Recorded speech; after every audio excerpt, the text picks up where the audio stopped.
Hello and welcome everyone in another episode of Researcher Celebrity. Today we have Dr. Asokan with us. A brief introduction of Sir.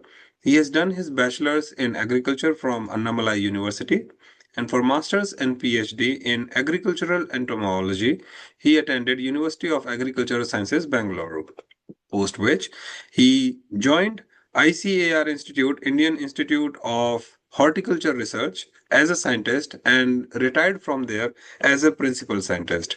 Currently, Sir is consultant at Tata Institute for Genetics and Society, Bengaluru. With this brief introduction, I'll say thank you so much, Sir, for this conversation with us. Yeah, thanks, Raja. I'm very much happy to participate in your program. We always start these conversations that how and when you decided that you want to become a researcher. Uh, in like an Indian situation, our education system doesn't allow us to imagine that I should become a researcher. That kind of flexibility is not there. Okay, so I became a scientist by taking an exam of what that is called as a ARS exam, Agricultural Research Service, equivalent to USDA Agricultural Research Service. So we take the exam after post PhD, and then we get qualified in the written exam. Then we face the interview at New Delhi, that is our capital. Then after that, we get selection list comes up. If you are up to the mark and if you score well, so you'll be one of the selected participant or a selected candidate for this position. And then you get placed across the institutions under ICER. That is an umbrella organization which governs more than 100 research institutes, primarily focusing on agricultural, horticulture, and engineering, and fisheries and dairy. That is animal science. So I am fortunate to be placed in Indian Institute of Horticulture Research. That is one of the largest research institute in horticulture in the entire Southeast Asia, where we are 120 scientists working in different aspects of horticulture, be it entomology, be it like it is crop protection or crop improvement using biotechnology or breeding through conventional breeding. Then we have a soil science, we have a extension, and so many other faculties, so many other departments like floriculture, medicinal aromatic crops, and post-harvest technology, agricultural engineering. Okay, so I was initially posted in agricultural entomology department, so where I served for 4 years. Then since beginning of my career, that is my post-graduation as well as PhD, so I was very much wanting to become a molecular biology mediated insect pest management. So I took to molecular biology in insect pest management. So the initial work that I carried out on using molecular tool was using the bacteria, very famous bacteria called Bacillus thuringiensis. So we collected several soil samples across India, and also we happened to collect, or we happened to get one soil sample from Antarctica, one of the missions from India. So we isolated bacterial samples, especially for the BT. Then characterized several dry toxin genes, that is crustal toxin genes, and also expressed some of them after codon optimization into the plants. Then that was around for 15 years I have been with insect pathology. Like I also worked with nuclear polyhedrosis virus and also entomopathogenic fungi, mainly targeting insect pest of horticulture crops. Then my interest on insect molecular biology came by taking up research on DNA barcoding somewhere in 2007. So where we used MTCO1 based DNA barcoding. That point of time, it was a new technique in insect taxonomy. So we could do sequencing of MTCO1 for more than 300 species, which have been already established using Linnaean taxonomy. we collected a sample from a conventional taxonomist and we did the barcoding. So that took me into molecular phylogeny, molecular evolution.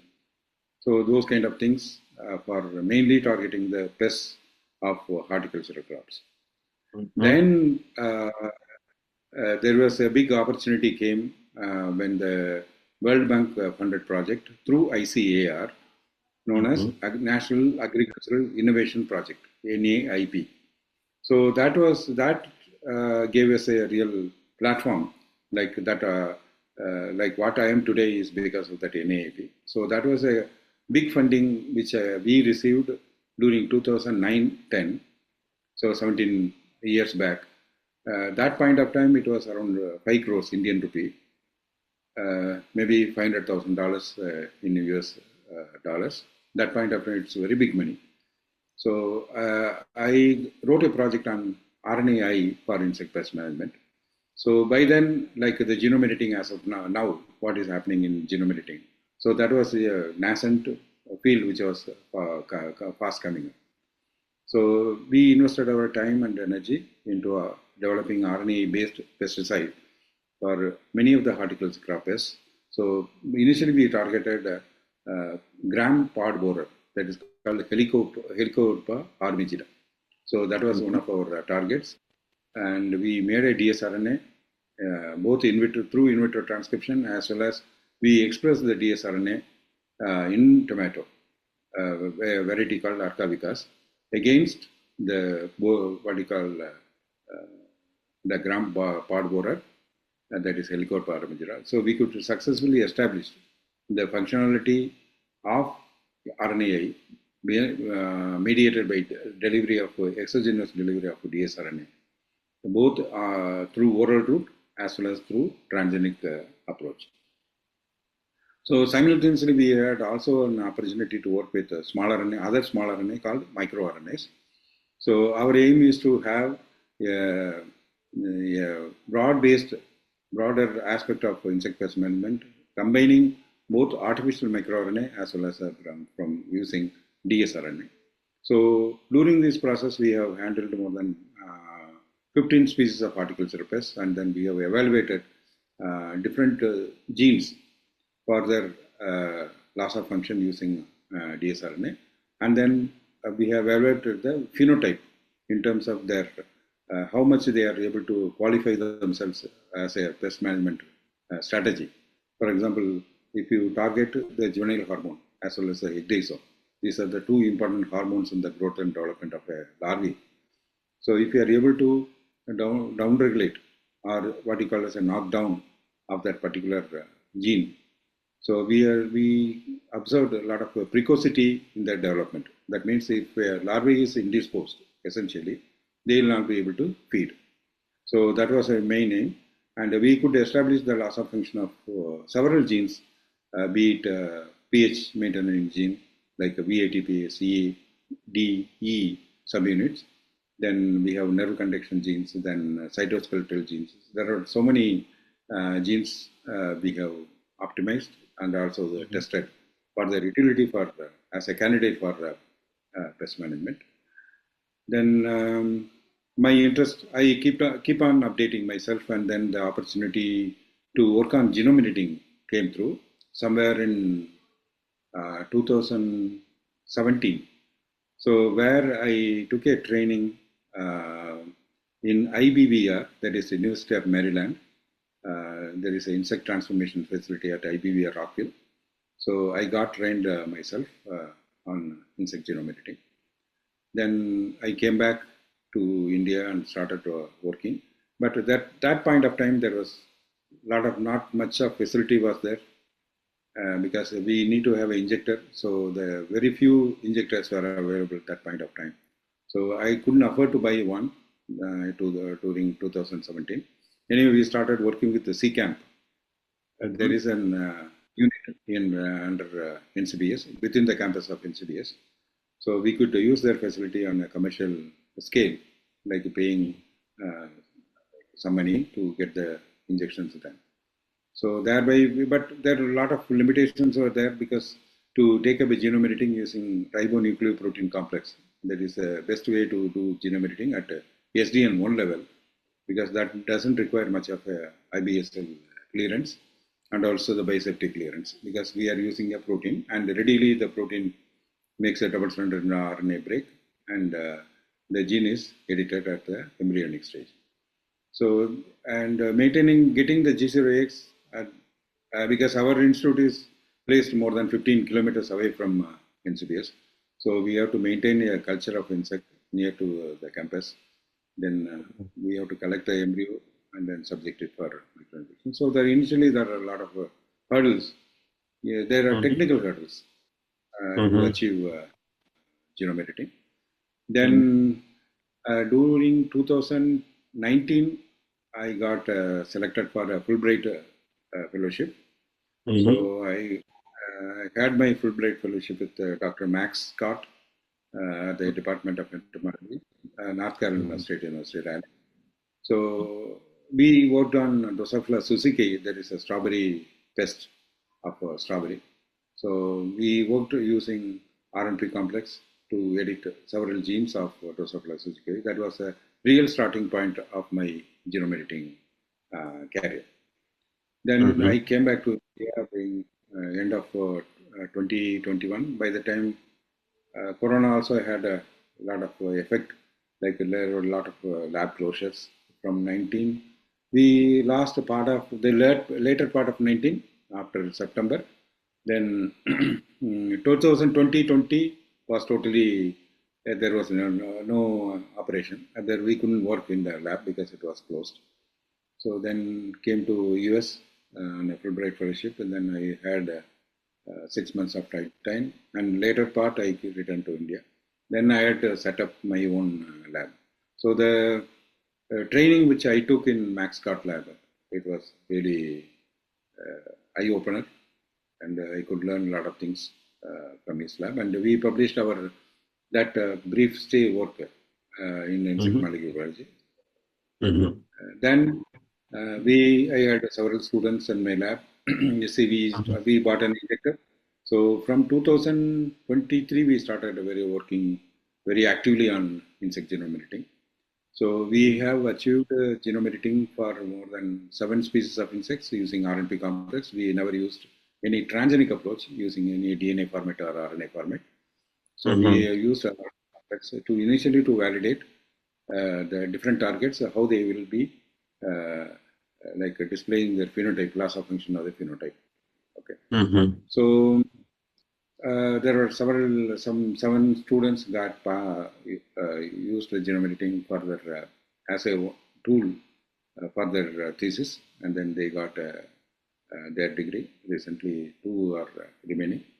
Then during the process, we had used several Cas enzymes. One is called Cas9. That was the first one to have been described and used very heavily in different labs. Then initially, people did not realize their shortcoming.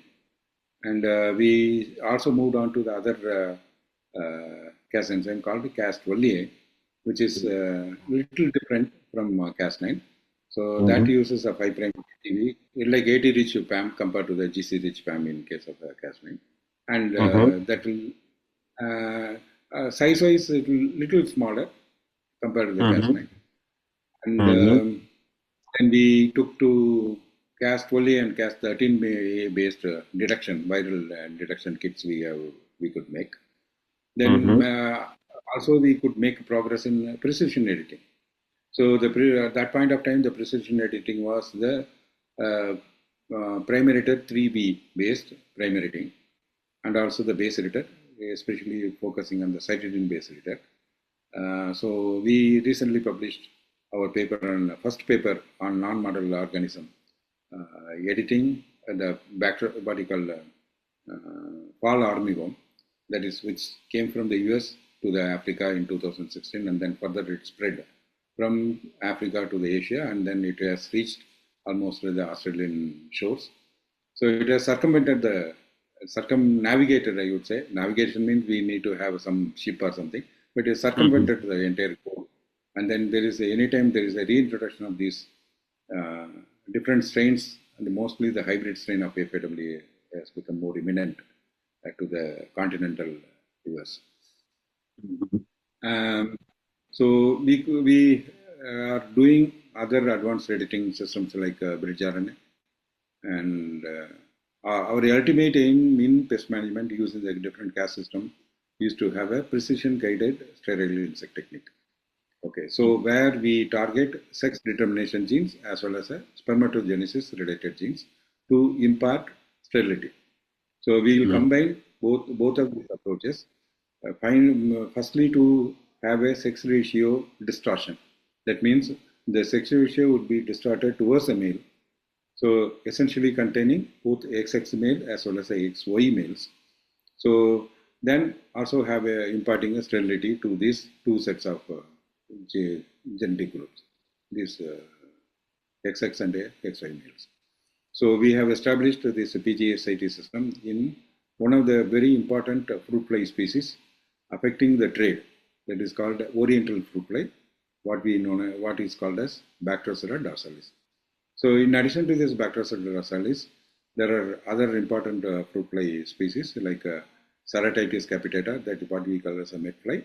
Then we have a very important species in Australia called the Q fly, that is Bactrocera trioni.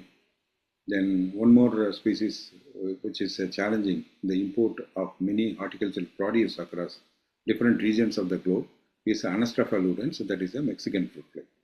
So the PGSIT system scores over the normal SIT system using irradiation. Normal SIT system uses irradiation, whereas the PGSIT system is more specific and only knock out or make mutation in the only the targeted genes. So we also did the comparative whole genome studies and also the transcriptome studies to show how the non-specific mutations accrue or accumulate in terms of sterility caused by irradiation, whereas how it is safer and more of the what you call genomic lesions are very much avoided in case of pointed or very specific genome editing mediated by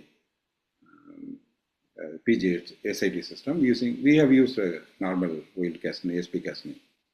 So another advancement we did with GeneSec genome editing is based on the non-embryonic genome editing.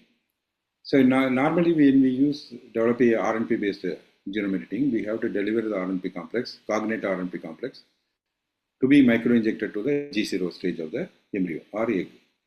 Whereas if you are able to fuse the signal molecule from the vitellogenin gene, so where the vitellogenin is the protein, egg yolk protein, which is produced in the fat body, and it is targeted to the developing eggs in the insect. So that much a bigger protein is translocated from the hemolymph or hemocoel into the developing oocyte through a signal which is located in the 5' site. So what we did was we cut out that signal and then fused with our sgRNA in the Cas9. And then as a reporter, we have fused the M-cherry. So when you inject into the thoracic region, so that entire setup or this entire package, what you call as a cargo, that gets delivered into the developing oocyte.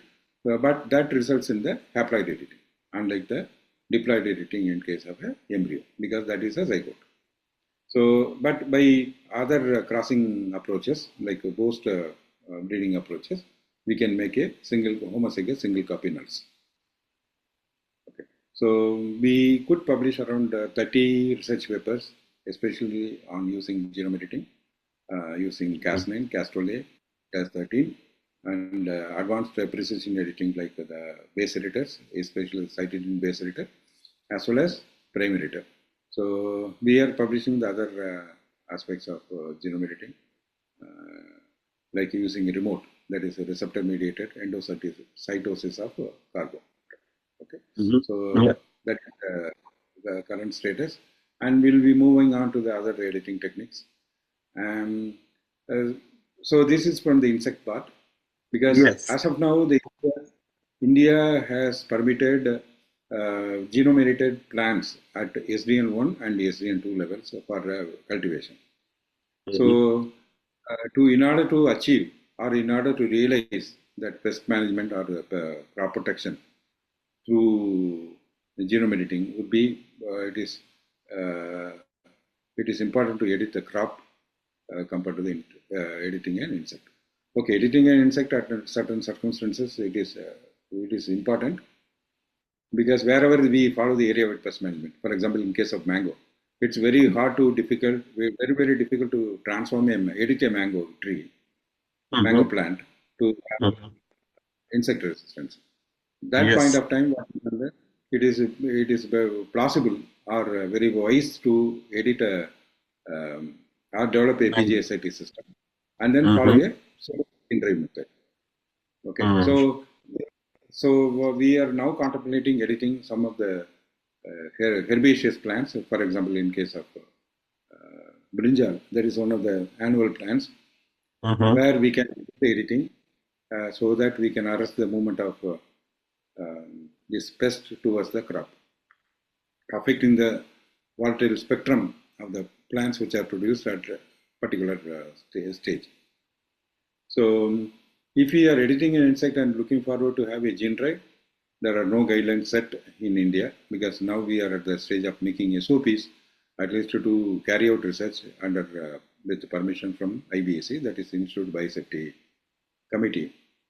Mm-hmm. Later, to release the gene drive or a genome for a field release, so we need to develop arthropod containment guidelines also. Because unlike plants, if they are not good, if it is an edited plant, we can pull it out. So the maximum it would go through a pollen that edited sequences to the other close related crops. But in case of insects, once they are released, we cannot get them back. Okay, so we had to Yes. be really cautious, e- especially not for the pests, because the pests carry a loss of function. So Mm-hmm. the survival, even if they are escaping, so they wouldn't be able to survive that long as compared to the gain of function, which we, in some cases, they use for in medical research. Um, so that is what we are try to educate first what is the genome Mm-hmm. editing because generally it is considered as a transgenic approach, but it is not so. So Yes. India is not that much society is not that much scientific outlook is not there. So it is all we give more attention to the negative publicity compared to the past ones. And yeah, So these are the things. So sometimes, like how people, uh, showcase the effects of any technology, especially when they are not well established. Like, whenever any field release is required, then the concerns are higher also. So that was a wonderful overview of your entire research journey, sir. Thank you so much for that. Now let's talk about the challenges, how, as you mentioned, starting from common methods or toolkits used for genome engineering, which was 2 decades ago, and now the technology has changed so much, and that brings both ease as well as the pressure for the researchers. So, what initially researchers were able to achieve 3 decades ago, now it took like if a year or two, now you can do that in 6 months or even less than that. So, this fast paced change of technology, how it has impacted researchers' life, which you have experienced from your initial days to now when you're mentoring all these students with the most advanced technology. okay. So even if we look at, we'll focus on genome editing because genome editing has not come in 2012. So after Mm-hmm. the publication of the paper by Jennifer Doudna and Charpentier, so that is just to open the floodgate. But initially, if we look back, the same CRISPR-based defense has took more than 35 years of development. We are usually ignoring that contribution of microbiologists. So when you talk about genome editing, we jump to use CRISPR or ChopChop, those online tools to make a guide RNA. Okay. So then the scaffold or the tracer RNA is already inbuilt in the vector. So you just to take and then you make a after get minimized guide RNA and then you make your construct either to have an in vitro transcription, or do you put it in a DNA format, or in whatever the format you want to do. So this to get to this level, microbiologists really put their mind and soul, but we never recollected, paid real attention towards their hard work. Even if you look at Jennifer's work or Charpentier's work, Charpentier had worked on the trace RNA function, and many people Mm-hmm. had the entire lifetime. Like if you see the Mojica, the first PhD student to have worked on this CRISPR-based defense. So still he is working. So like a Kunin. So there are several contributors from microbiology towards this successful.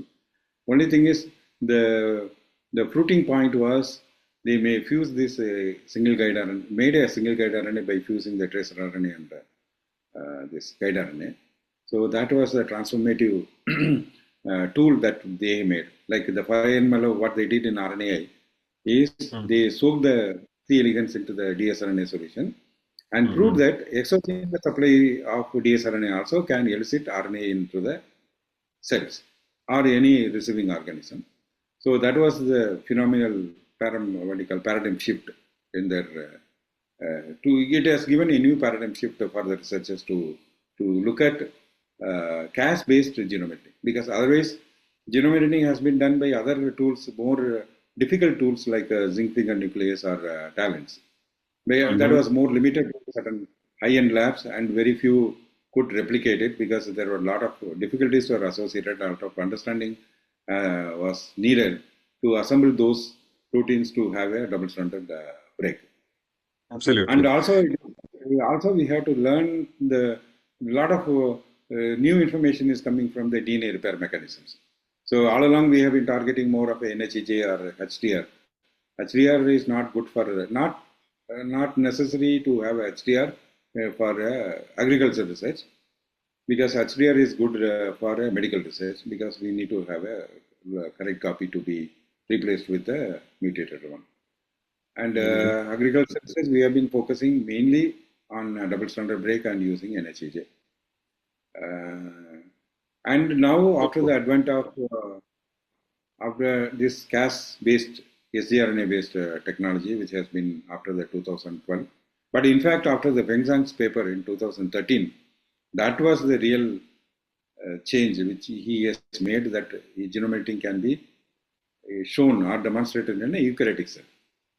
Because in the Mm-hmm. prokaryotic cell also to some limited extent they have a repair system, but not as profound as in a eukaryotic system, where that was the beginning of our genome editing journey, like for most of the researchers. But the what you call impediment in that journey was the patent fighting, that who is going to hold the patent rights, whether the Feng Zhang MIT group or it is the UC Berkeley group. So Europe gave a different what you call the result, as well as the US has a different what you call result for their patent claim. And some of the companies leased this Cas9 based technology for a non-profit organization. I think they were giving up to the demonstration level only. But if you are moving to the commercial level, then you have to again obtain permission. But still, it is not clear to whom you are going to take a permission. Okay. So during that time, there were also very novel developments in sourcing microbes for different classes of editors. For example, transposon based TNPB. That is Mm-hmm. one of the size is 1/4, I would say 1/3 of the Cas9 protein. It is around 400 amino acids instead of a Cas9, which is around 1400 amino acids, around 4 kb. So this compact system, like for example, researchers have identified a double strand, like a Cas9 like protein, like a Cas phi or pi, what do you call us? So that is from a megaphages, bigger phages. So that is also one half of the size of the SP Cas9, that is a normal Cas9.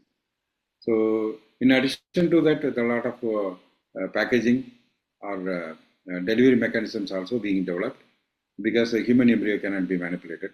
So only the therapeutic use has to be, therapeutic drug has to be developed and then delivered. And a few successful base editors have been coming to the market like Cas-GV to cure the sickle cell anemia. But otherwise, it holds a lot of promise for rare genetic diseases. Very because now rare genetic diseases are not in the focus of a corporate company because that doesn't give money because number of people who are affected is less compared to either AIDS or cancer. So they can realize the money very quickly. So that's why the focus more is on major diseases compared to the minor diseases like RGDs, rare genetic disorders. And also, I think And this is why I, it I, is even. I, I will close that. So Mhm. now, initially for me to have an RNP complex, the technicality was limiting. Even though we say that you mix the sgRNA plus the Cas9 protein, at what rate it has to be, what molarity it has to be added, at what is the procedure? Because that one it is never get published in from any of these publications. So that is only a lab secret. So that we could, for that matter, even in a primary. So the RNA structure, the peg RNA structure, it has to be maintained linearity. So otherwise, there are a lot of secondary structures that would affect your reverse transcriptase function. So there are many lab secrets, so which are not usually published in the material method. So one could really put a hard work to understand the nuances of your making RNP and then how to inject. So injection also it is a kind of an art. It is not a science. Okay, so how to inject and when to inject, how much to inject, and what is the nature of the egg, what is the pressure and counter pressure, whether you have to use a nitrogen gas or you have to use a air, and what are the post injection procedures to be followed to get a good editing, and how to recognize that editing. Okay, now we have an online tool for Cas12a as well as Cas9, like ICE from Syntigo, so which can readily tell what is the probability of getting a mutation at a particular nucleotide. So now it has become more kind of an automated and more sequencing is done even at this. Now people are advocating to go for a pan genome or whole genome level to have a lesion, how to find a lesion in the whole genome. Because whatever we say that is off target minimized, we have not understood the context of gene expression in many of the species, even in a human being. Even the Craig Venter used more than $5 billion to sequence primarily the whole genome of human, but there are individual variations are there. That is more important, limiting your applications. So that's why the personalized genome also through genome editing still it is taking more time to optimize. Okay, so having understood that part, then also from my because we need to understand the reproductive biology of the insect very well, like when they are Yes. going to emerge, when they are going to mate. So whether they are going to mate immediately or immediately after, whether it takes more time. For example, I will put on two contrasting situations. So in case of fruit fly that is a mango fruit fly, that Bactrocerata arsalis, they emerge during night time and they don't mate for a week. Okay, so the meeting ensures after 1 week, and egg laying doesn't happen the following of meeting. It takes another further 1 week. So we get to after eclosion. That means the adults after they come out of the pupae. So we get to have the eggs only after 15 days. So this needs a very systematic study before you take up a genome editing. Okay. Whereas in case of Lepidoptera, they emerge during night time. They mate during the same night, and then they start doing the eggs the early morning. Okay. So we usually get to the lab by 10 o'clock. By the time we collect the eggs, they would have passed the G0. That means their blastula the cell division would have started. So if you want to have a full editing, complete editing, we need to inject in the G0 stage so that we also have to modify the egg laying. So the circadian rhythm of these moths we have to change. So to suit us, Like whenever we need a egg, we have to condition them to get the egg. So that kind of reproductive biology, understanding the moth behavior or the whatever the test species. So we have to understand and how to collect without embryo. In some cases, the eggs are thrusted into the tissue. So Mhm. we have to mimic we have to cheat or make the adult gravid female to lay the eggs on the surface. Okay, so that we can get the intact eggs. And we have to have a skill to pick up the eggs which are laid earlier and then arrange it on the slides. Because if you keep on arranging, so post 1 hour, because the G0 doesn't last very long, maybe for an hour. So before that, we have to find out uh, the eggs which are intact. We have to arrange them. We have to prepare them for injection. So it's kind of a teamwork which involves. So we have to train them not as an individual worker, as a team to take care of different aspects of micro injections. So maybe after 2 years of very hard work, primarily from students. So I should congratulate my students for the whatever they have done. So they put up a real good work and very hard work. And Mhm. many of my students they are in overseas, like especially in US. One is in John Hopkins in Baltimore. The other is in St. Louis, the Danforth Plant Science Center. Then one in University of Georgia. Then two are in Lexington, that is University of Kentucky, with Dr. S.R. And some more are in one in Australia with Sydney, University of Sydney. Then we have Mhm. in right? So and some in Max Planck in Germany. So they are spread out. I just retired 6 months back, and then I'm continuing the work at TICS currently. Absolutely. This is wonderful. And from this conversation, what we realized that nothing can stop the researchers. Either it is lack of infrastructure or funding or instrumentation, when you can always establish collaborations and get trainings, as you got trained in the Maryland and then came back, did all these wonderful progress to the research for the world, which they can use and follow, and made their life so much easy. Also, one more thing at the closing, and at the end edge of the conversation, if I can ask, like, during all of this long challenging research framework you have accomplished, either for yourself or for your students, how you were able to manage the challenges of failed experiments, and then during your mentorship, how you guided your students for preparing themselves for the next stage of their career in research. See, I admire the US system because, frankly, because I've been coming to US quite often because I usually participate in Entomological Society of America meetings where we usually get the latest in entomology. So the American system works like giving a full freedom to the students, responsible freedom. So Mm. they have to conduct themselves. They have to realize that what they are doing. It is not like a BA, PA is or the principal investigator or the mentor is the boss. If we are following that approach, people will never work. I So we have agree. to make them realize that it is your job, it is your responsibility. That if you are able, these are the challenges that right now before in front of us. This is how I follow, and if we can contribute further, like improving that process, you are welcome.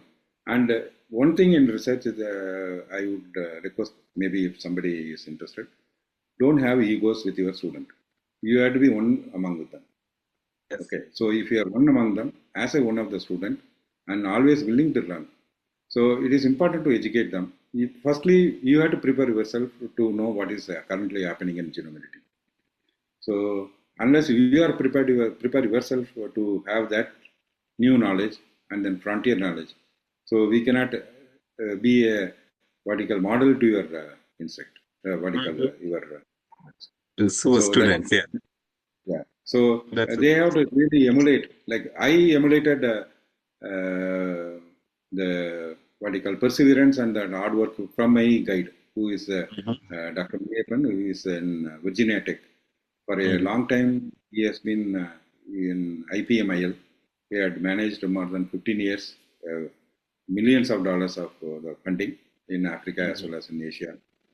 So he says that nothing replaces hard work. You need not be intelligent, Yeah. but you have to be hardworking and to the point.